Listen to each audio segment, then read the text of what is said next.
Friends in Christ, Pastor Brian here. My time as an undergraduate at Catawba College in Salisbury, North Carolina, taught me to be a critical thinker and learner. The professors there, especially Dr. Charlie McAllister, taught me to read and evaluate information. The decline of consumption of mainstream media and the rise of social media and the internet has made that skill more valuable than ever. The amount of rumor, innuendo, loaded language, and sometimes sheer lies that get passed along by folks on Facebook, Twitter, and elsewhere and acted on in their lives as truth is frankly disheartening. Much of what I see definitely breaks the 8th commandment: do not bear false witness against your neighbor. As followers of Jesus, the one who is the truth, I think we can do better. And so here are some good practices that I follow and commend them to you as you consume media, especially that which purports to be news and by which you shape your life and belief. Number 1, remember, everyone is created in the image of God, and remember the 8th commandment. Now, we often lose sight of the fact that everyone in this world is created in the image of God and deserving of respect, if for that reason alone.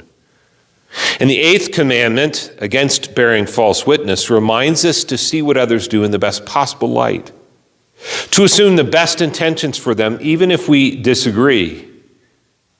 Keeping these two things in mind will shape our disagreements into a more productive vein.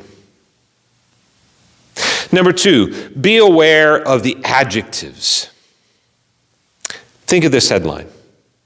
Mentally ill terrorist claims to be God while promising to destroy the sacred temple and overthrow the government. Now that headline could have been written about Jesus in today's media landscape. When headlines and articles use adjectives designed to characterize something or someone, liberal, corrupt, decrepit, out of touch, my antenna immediately goes up.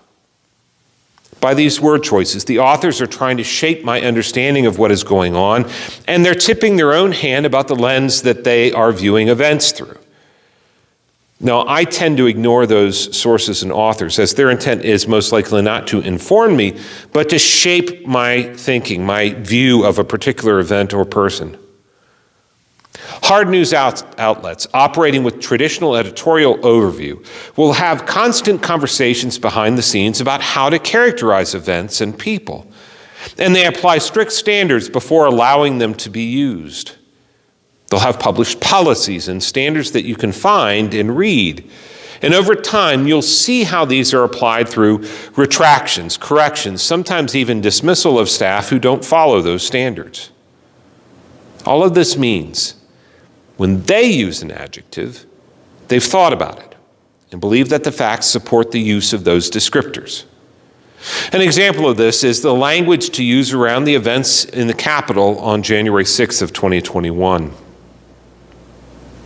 Number 3, have a hermeneutic of suspicion, especially if you have an emotional reaction to a headline or story. Now, that's a fancy way of saying have a critical mindset for what you read and see, what you listen to, especially if you have an emotional reaction to it. That might mean it was designed to bring forth an emotional, not an intellectual reaction. So ask some critical questions. Okay, why am I reacting to this emotionally? Is it due to the headline or the way it's written? Why would the author or site want me to have that reaction? Do I think they want me to have a particular viewpoint? What point of view does the story have? What language is it using, especially those adjectives? Now, if a site or author frequently evokes these kinds of emotional appeals, is that the best place for you to get your information? Number 4, check sources for what you see, hear, and watch. Where does it come from? And I don't mean your friend who shared it on social media, but what's the source of the information conveyed? Do some digging. Look up the website it originally came from or the person who apparently wrote it. What are their biases? Check out a couple of the media bias websites and see if they agree on the viewpoint of a particular source, if the source is a major news organization. Is this person even a reporter? Is this news or is this opinion? Because each has different standards. Do they have a list of their standards and practices for reporting if they are a reporter? Knowing the perspective or bias of the person who wrote it can give you the right kind of lens with which to read the story. For example, a Hawkeye fan will write the story of their latest game against ISU from a different perspective than a Cyclone fan, and knowing who's writing it can help you read the story. Number 5, see who else is reporting the story. Check across the spectrum of media. See what they each have to say on this story, if anything. What are the things they agree on? What are the things they disagree on? Who do they quote? What language do they use that might show bias of some sort? For some internet memes that are not necessarily news-based, a check with Snopes, PolitiFact, or FactCheck can help you begin your search. Now, I've found these 3 to be reliable resources, and that's based on following their own documented evidence for their conclusions. And frankly, the fact that they show you their work is one reason I trust them. You can also do your own background work. What else do you find from credible sources about this? Number 6, examine the evidence and context. Now, a credible news story will include plenty of facts, quotes from experts, survey data, official statistics, those kinds of things. Or they will have detailed, consistent, and corroborated eyewitness accounts from people on the scene, hopefully multiple people. If these are missing and someone's just narrating the event, I'd have some questions for it. Does the evidence prove that something definitely happened? Or have the facts been selected or framed in a way to back up a particular viewpoint? Here again, language is important. Knowing the bias of an author or source is important. Doing some checking of other sources is important.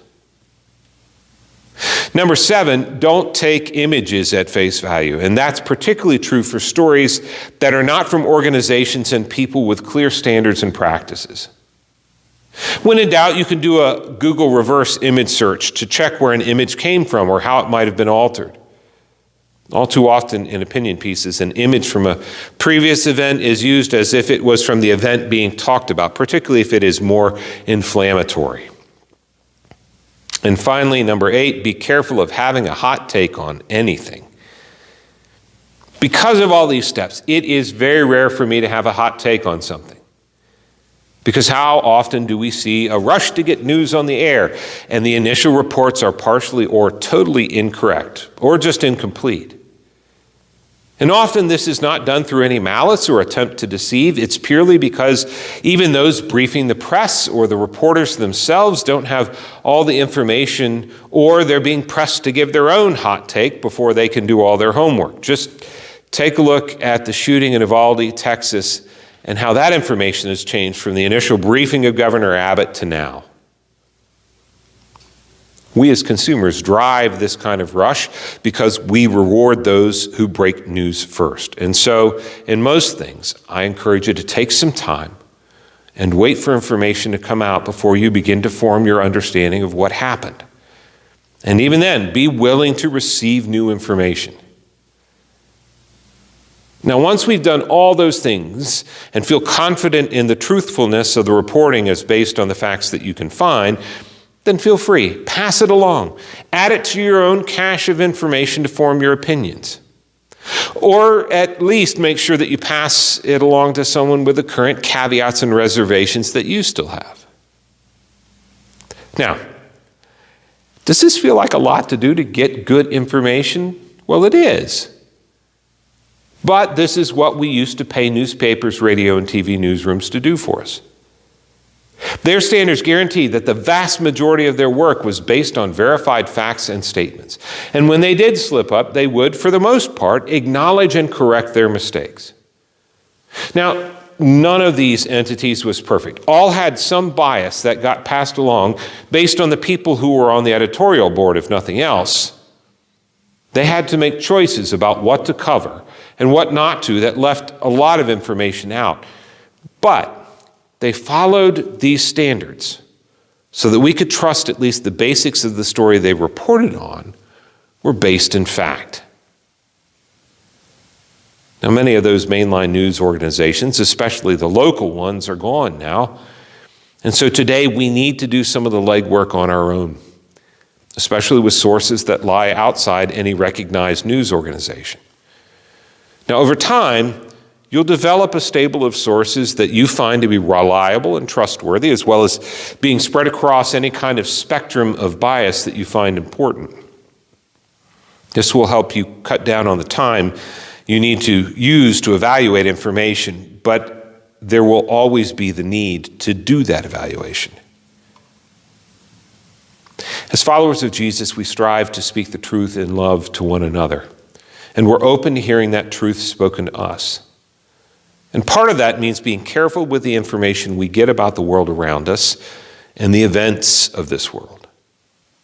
It also means being open to the possibility that our understanding is wrong, or at least not the whole story.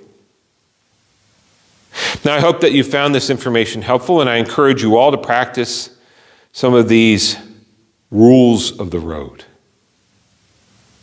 God's blessings.